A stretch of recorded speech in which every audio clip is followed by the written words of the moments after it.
Halo sobat-sobat, kita berjumpa lagi dalam program Sekedar Berbagi. Pada saat ini tema yang akan saya ingin bagikan adalah sukacita yang egoistik dan sukacita yang altruistik. Dari sebuah narasi di Kolose 2 ayat 6 sampai 19.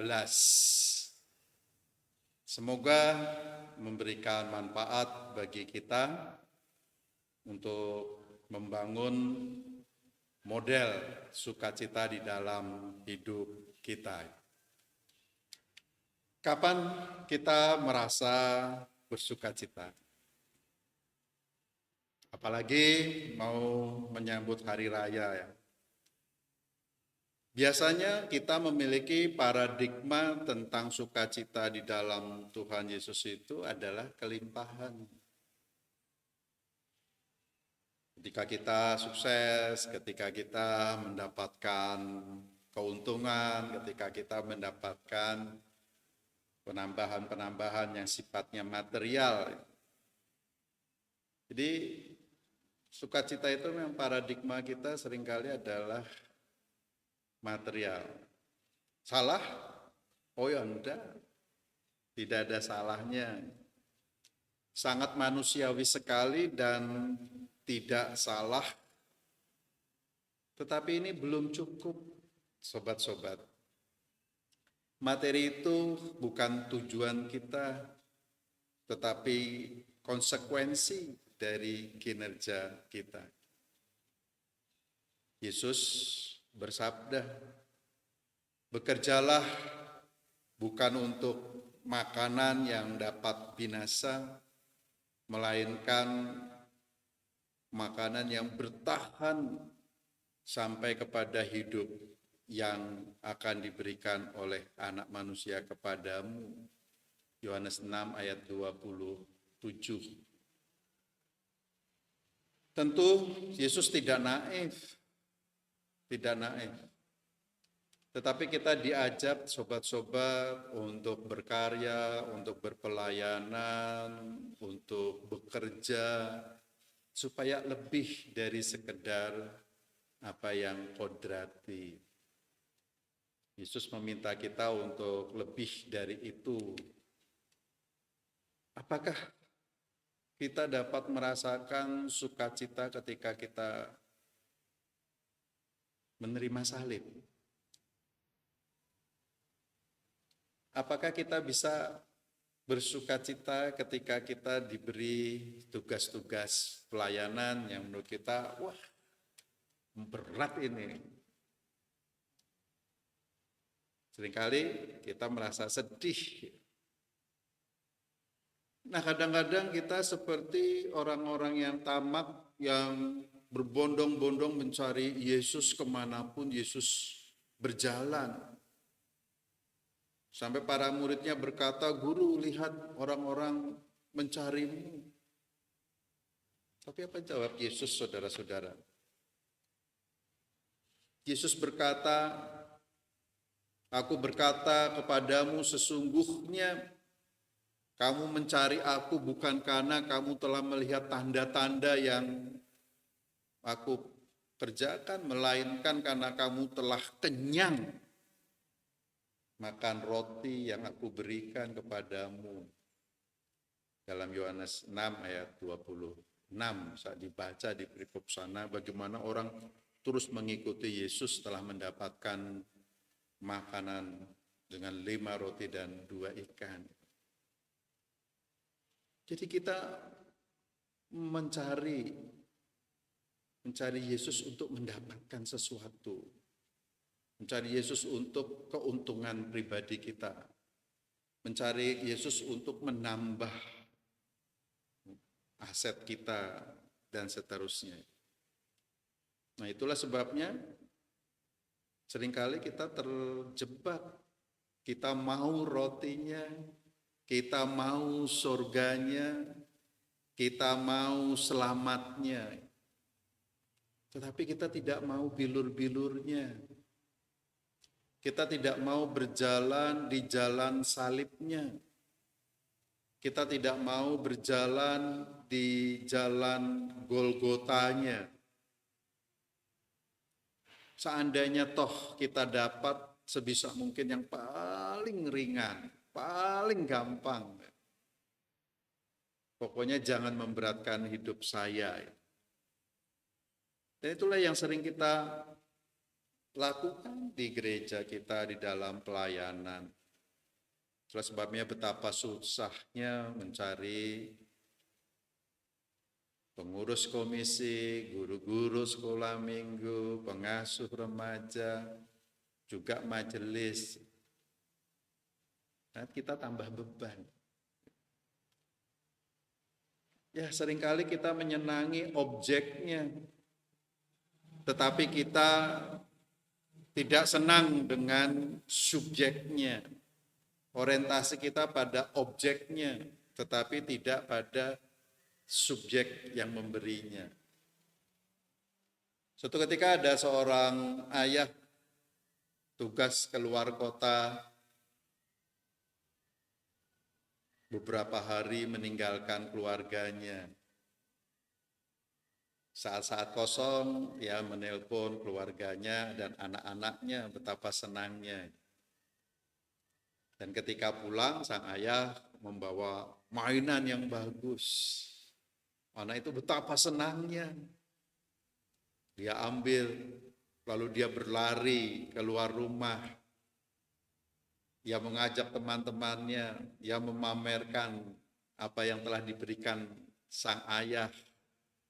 Lihat, ayahku membelikan untuk aku, hebat kan? Tetapi di dalam rumah sang ayah bersedih. Karena sebetulnya yang ia berikan adalah hatinya. Simbol dari perhatian cinta kasihnya. Tetapi karena sang anak menyenangi objeknya, ia pergi dan meninggalkan sang subjek. Ayahnya ingin menyapa, ayahnya ingin merangkul, ayahnya ingin membelai, tapi ia tidak ada. Dan begitulah kita, saudara-saudara, sobat-sobatku. Nah, apa yang harus kita kerjakan? Ada dua orientasi sukacita. Yang pertama adalah sukacita yang egoistik. Sukacita yang egoistik ini berpusat pada dirinya sendiri. Ia baru senang ketika orang menyapanya. Ia senang ketika orang memujinya. Ia senang ketika orang mendatanginya. Ia senang kalau orang lain memberikan keuntungan baginya. Ia senang kalau orang lain memberikan segala sesuatu yang menurut dia inilah yang harus dilakukan orang lain untuk dirinya. Dan sukacita ini adalah sukacita yang egoistik. Sukacita yang hanya berpusat pada dirinya sendiri. Dan tidak akan pernah mendapatkan kesempurnaan. Ia akan selalu kecewa, ia akan selalu putus asa, ia akan selalu merasa kekurangan, ia selalu merasa tidak dicintai. Karena tidak ada orang yang akan sanggup memenuhi segala yang ia inginkan, yang ia harapkan, yang ingin dikerjakan. Itulah yang terjadi dengan Yudas.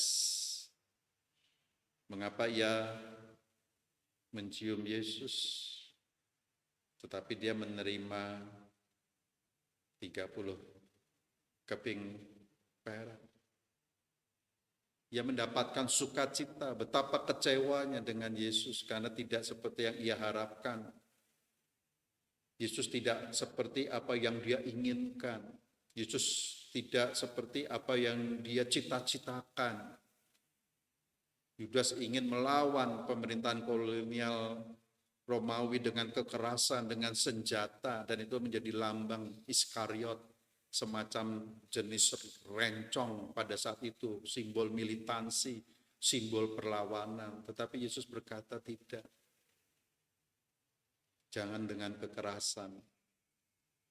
Karena damai tidak pernah bisa diselesaikan dengan bom atau nuklir. Tapi damai dapat didatangkan hanya dengan cinta kasih dan belas kasih yang manusiawi. Lalu Yesus menawarkan kepada kita sukacita yang altruistik. Sukacita altruistik adalah sukacita yang diberikan melampaui batas-batas yang manusia buat, suku, ras, agama. Karena sukacita altruistik ini adalah berpusat pada kebahagiaan dan keselamatan orang lain. Itulah sebabnya tidak kondisional, karena tidak berorientasi pada dirinya sendiri, melainkan digerakkan dari kecantikan batinnya, digerakkan dari dalamnya, cinta kasih hatinya. Itulah sebabnya doa sukacita yang altruistik dapat dilihat di salib Yesus itu. Jika Yesus berdoa dengan sukacita yang egoistik, dia akan berdoa, ya Bapa, lihatlah anakmu dipermalukan, anakmu digelandang, anakmu disakiti, balaskanlah sakit hatiku kepada mereka. Karena yang ingin dikerjakan oleh Allah adalah yang ingin menyenangkan dirinya. Tetapi sukacita yang altruistik, Yesus berdoa, ya Bapa, ampunilah mereka, sebab mereka tidak tahu apa yang mereka perbuat. Yesus ingin Sang Bapa memberikan kebahagiaan. Yesus ingin orang yang jahat menjadi baik. Yesus ingin orang itu menjadi gambar Allah kembali. Itulah sebabnya setelah didoakan, mereka berkata, sungguh ia anak Allah, sungguh ia orang benar, kitalah yang bersalah. Nah, itulah yang disebutnya. Kenapa dia bersuka cita? Karena ini altruistik. Dari kecantikan batinnya, tidak ditentukan dari orang lain. Sekalipun ia meludahi, tapi ia membalas dengan cinta kasih. Jadi dia mendapatkan kesempurnaan dari pengorbanannya, dari empati kepada orang lain, dari simpatinya kepada orang lain. Itulah sukacita yang altruistik, sukacita yang agape, sukacita yang memang keluar dari batin demi kebahagiaan, keselamatan, dan sukacita orang lain. Bukan berarti kita bersikap apatis, tetapi membangun cinta kasih yang baik. Nasihat Rasul Paul dalam pelayanan, bagaimana supaya kita sukacita, sekalipun didera, sekalipun ia dipenjara, sekalipun ia disakiti kembali. Ia memakai satu istilah yang bagus, yang begitu banyak artinya, yaitu epiekes. Epiekes dapat diartikan kelemah lembutan hati.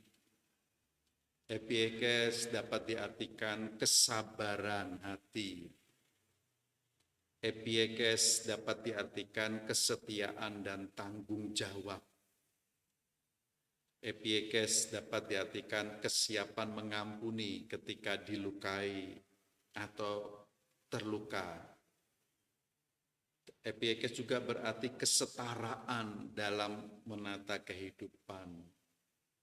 Dapat juga berarti kemanisan hati dan juga kesediaan mengalah untuk kehidupan orang lain. Maka Ibu Teresa berkata, setiap kamu berjumpa dengan orang lain dan kamu memberikan senyummu, ini adalah sebuah tindakan cinta kasih. Kado yang sangat istimewa, sesuatu yang sangat menakjubkan bagi orang itu. Nah, sukacita di dalam hati manusia yang altruistik ini diberikan kepada orang lain. Sukacita karena Tuhan sudah dekat. Epiekes ditempatkan dalam perspektif kedatangan Tuhan, dalam perspektif eskatologi. Artinya apa?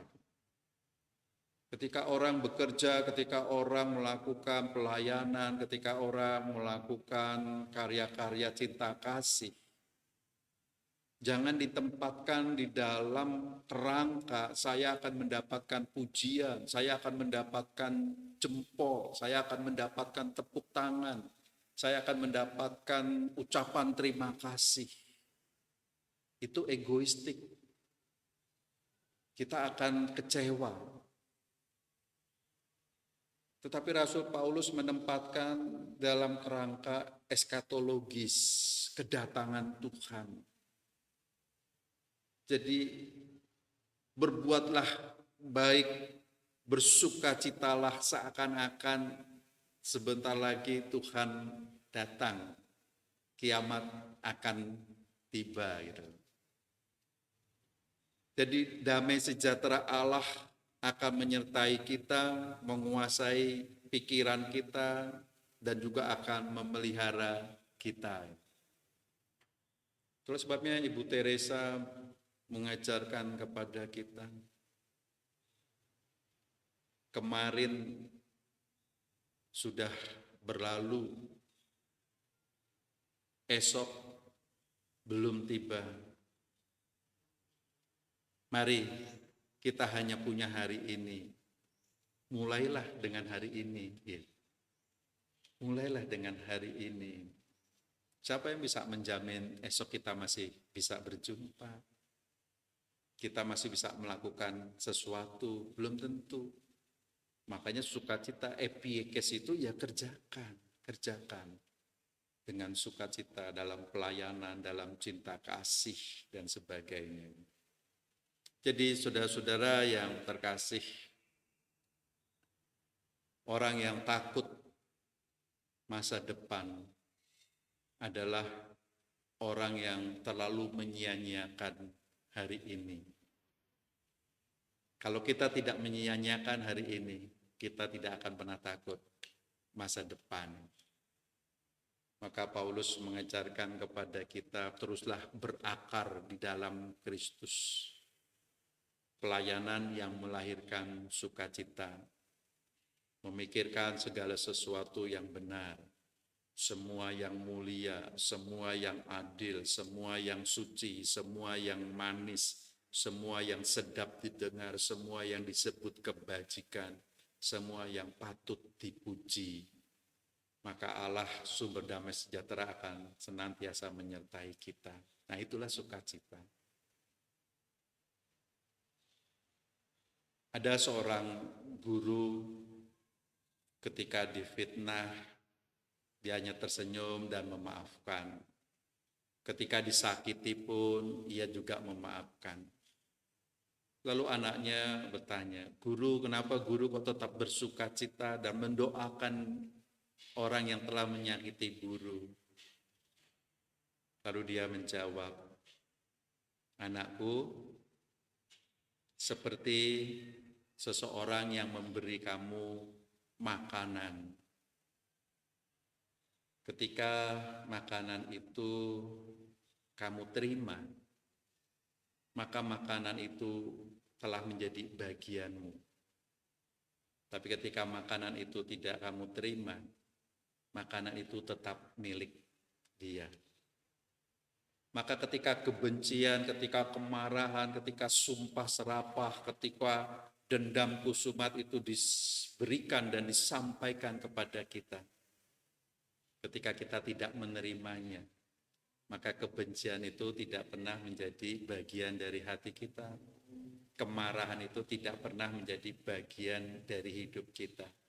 Dan dia tetap memiliki cinta kasih dan kebahagiaan. Itulah sebabnya mengapa Yesus tidak menerima caci makian itu, tidak menerima penghinaan itu dengan menjadi bagian dalam hidupnya, tetapi dikembalikan lagi kepada mereka dengan pengampunan. Hanya dengan demikianlah berakar dalam kasih Yesus, kita akan dapat melakukan sukacita yang altruistik. Selamat berkarya, selamat bekerja, selamat menjalani kehidupan dengan sukacita yang altruistik. Karena hanya dengan demikian kita dapat memberitakan cinta kasih Allah. Sampai jumpa di episode sekedar berbagi berikutnya. Tuhan memberkati kita.